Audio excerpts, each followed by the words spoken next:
لو عايز تظبط واحدة من على النت بتدخل لها ازاي؟ ماليش في البنات انا. طب امال ليك في ايه؟ لا ما بظبطش من على النت والله. بتظبط منين؟ من الجامعة عادي. بوك على طول. عارف يعني ايه بوك؟ اه طبعا. لا ما لناش في شغل الحك ده. على الانستجرام طبعا شقط على طول. لا بس هي هتحبني ازاي على الانستجرام؟ بصراحة أنا فاشل في الموضوع ده. انا جريء بقول لها حضرتك مين وكده يعني. حضرتك؟ وانا والدتك ده مجنون ده ولا ايه؟ اخش اقول لها انا بكرش عليك كده. بعت صورة بيتزا تقريبا وقلت لها تعالي كلي، دي كانت اول حاجة وردت. واحدة تفسى اصلا اقول لها هاي بتاع، اقول لها انت بتحب ايه كده. عمرها ما هترد عليك طبعا. ما حكاكيه. ممكن مثلا نبدأ الاول في اي موضوع عادي وبعد كده نخش بقى في المعاكسة بعدين، لكن لو دخلنا معاكسة على طول هتقفش. بقلب الصفحة بتاعته من فوق لتحت، في الآخر بتصدم. كل ده بيحصل في صمت؟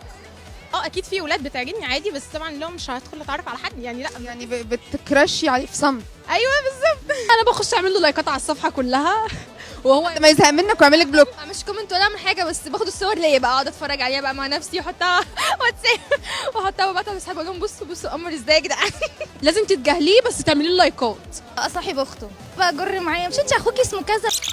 ما تبعتي له هو اقصر وخلاص. لا ما ممكن يكسفني يعني. هما كده اصلا الولاد ما بتجيش غير بالطريقه دي. لما بتصور صوره حلوه هو بياخد باله بقى وبيدخل بقى يقول لي الصوره دي وحشتيني قوي، انت فين؟ بنفس الصباع بنفس الصباع. سلمى البلو لبست دريس بلو. كل الناس ظهروا في حياتي. كل ما يعجبني حد اختي يعني يحب اختي، انا وحشه وهي حلوه. انت بتسيب لها حاجة. عندك الصحبة اللي هي عادي زي اختك يعني، اللي اول ما اتخطبت مسحتك من على الفيسبوك؟ لا ده كتير قوي. مش اتخطبت صاحبت، يعني أول ما عرفت واحد كده خلاص بقينا احنا في الزبالة يعني. حصل. كده كده هي هتسيبه، احنا عارفين ان هي هتسيبه وبترجع لنا برضه. هل مثلا واحد صاحبك قبل كده خانك مثلا، او عرفت ان هو كان معجب بالبنت اللي انت مرتبط بيها؟ والله صاحبها كمان ايه؟ ده بتاع 6 صاحبوها، ده واحد صاحبها، في واحد تاني ده صاحبها، واحد تالت صاحبها، كده شويه.